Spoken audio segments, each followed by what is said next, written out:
Promise is strong as a spell. I'll never tell.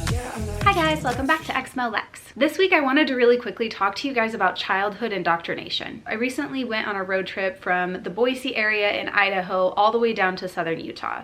And if you've taken that trip, you know that you are going to see just a million different church buildings and a ton of temples. As we're going on this long road trip and we passed some of those buildings, I started thinking about how when I was a Mormon, I told my kids constantly from like the time they were little teeny tiny that Heavenly Father and Jesus live in the temple. My kids obviously were not old enough to go inside the temple, but we often just went to the temple grounds to walk around because, you know, they're beautifully landscaped and there's gardens and stuff. So we would walk around the building. I wanted them to feel the spirit. I wanted them to sort of just get acquainted with this very sacred place because when I was a Mormon, that's the way I felt. I thought that these buildings were where Heavenly Father dwelt on earth. And so when we went there, like that was as close as we could get to being with God. And so for my kids who were very little, like 4 years old and younger, every time we drove past a temple or drove past a church, they made positive comments about it. There was this one road that we used to go on a lot where we would go straight past the temple and we'd be like, look, it's the temple. And all of them would freak out. The temple, it's the temple. Heavenly Father is there. They would say things like that. And so as we were driving past these buildings on our road trip, I was just sitting there thinking to myself, like, I can't believe, you know, and I can believe it, but also it's just wild to me that I teach my kids that and they so fully accept it, just completely. And if you've had kids, if you've had little kids, you know that's just how they are. You can tell them something with zero evidence to back it up and they just take your word for it because they are not old enough to have an understanding of looking for evidence or looking for reasons to believe something. If somebody that they love, their caregiver, tells them something, they're gonna believe them. After my husband and I left the church, our kids were still really, really little. They really, truly didn't have a whole lot of experience with church. Obviously, we'd taken them to church regularly, but they were so young that it's not like they had a, you know, full understanding of the gospel or anything like that. But they were acquainted enough to know about Jesus. I had started teaching them about, you know, who the prophet was. I could show them pictures of the prophet and they could name at least the prophet and like one or two of the other general authorities. They knew who Jesus was. They knew who Heavenly Father was. They knew who Joseph Smith was. And they knew that the temple was a really special, important place. And then after we left, we were like, oh my gosh, like our kids are gonna have to unlearn this. And I wasn't like super concerned about it because again, they were still so little that for the most part, I didn't think that they would remember. But we still had to drive past temples on occasion. And for the first 6 months to a year, I would say my two older kids, when we would pass, would be like, oh, it's the temple, and like do that same like excitement and sense of awe that I had trained them to do when they saw the temple, even though like I was, you know, traumatized. I started taking alternative routes just to not have to go past it because it made me feel so bad that I had, you know, instilled this training into my kids and that, you know, myself, I was like mourning the loss of the church that I thought I knew, and it made me feel bad. It made me feel bad to see the temple. It made me angry and sad and betrayed, and I didn't want the kids being like excited about it, so I would just drive a different way. Now enough time has passed, it's been almost 5 years, that all of my kids have been out of the church longer than they were in it. So this last time that we were going past temples, they don't say anything. They don't recognize those buildings as anything different than any of the other buildings that are around. And none of my kids remember anything about the church. I'm not even sure that they remember that we ever went to church.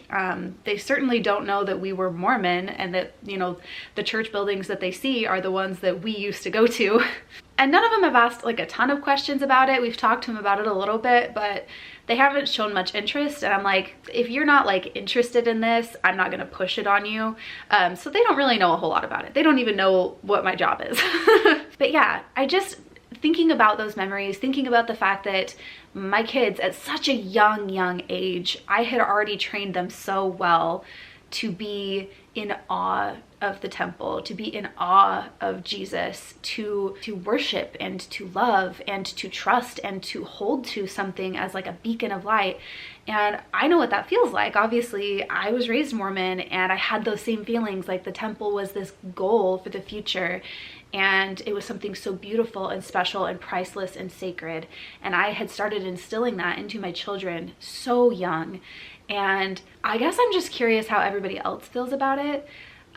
If you started raising your kids in the church, if you yourself were raised in the church or any church, and you had these same sort of things where you were teaching or you were taught something as fact from a really young age, and like how that has affected you as an adult who has moved away from that. With the experience that I have of being taught from birth that something is 100% true with zero evidence, and then finding out later that the Mormon church is not true. It's just not.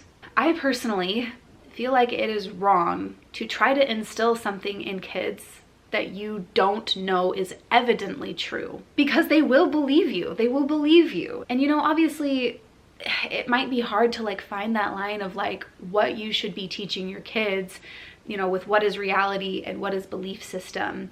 But I feel like if you do have a belief system, like let's say I was still Mormon and I have these kids and I want them to grow up being able to make their own decisions, and not just like having something grilled into them as the truth. Instead of teaching them that the church is 100% true, you know, the temple is where Heavenly Father lives, teaching those things to them as fact. Like if I was to teach them those things the same way I would teach them that the earth is round and humans need oxygen, they need air to breathe and live, and plants need sunlight and water to grow and things like that, things that are facts that we know. I don't think that you should teach those things the same way. If you have a belief system, I feel like it's really important to teach your kids that this is a belief that we have, rather than this is just factual, because it is so difficult and earth-shattering as somebody who has been an indoctrinated child to grow up and lose that belief system that wasn't so much just a belief as it was a part of my whole reality. And if you believe something is true, like you do you, but coming from an indoctrinated child who is now an adult who lost their faith, that is so hard, and it's so hard to undo. And I started bringing my kids up the same way, and I so regret doing that. And I'm really glad that my kids were young enough that it hasn't really affected them. But man, I don't know. I'm just curious what you guys think about this. I was having these thoughts as we were driving, and I was just like, man, like what a completely different worldview I had when I was teaching my kids these things. I wish that I had done it differently. I wish that I had been brought up differently. And obviously my parents were doing the best they could with what they knew at the time. And I'm not mad at them for that. I don't know. Let me know what your thoughts are. I'm super curious to hear, and I hope you guys enjoyed this video. Please watch it all the way through and leave a like and a comment if you want to make sure the video is seen by more people. Special thank you to my patrons for supporting the channel. You guys are the best. Thank you so much for the support. And extra special thank you to Craig Call, Doug Davis, and Tans for supporting at the Demon tier on my Patreon. If you would like to support the channel, there are links to do so in the description below, but if you cannot support monetarily, that's totally fine. Please leave a like and a comment, share the video, or watch all the way to the end. All of those things are super helpful too. Thank you for being here. Let me know your thoughts and opinions in the comments, and I'll see you guys next time. Bye. These promises strong as a spell. I'll never tell. Yeah, I like you, that's for sure. Never have to close the door.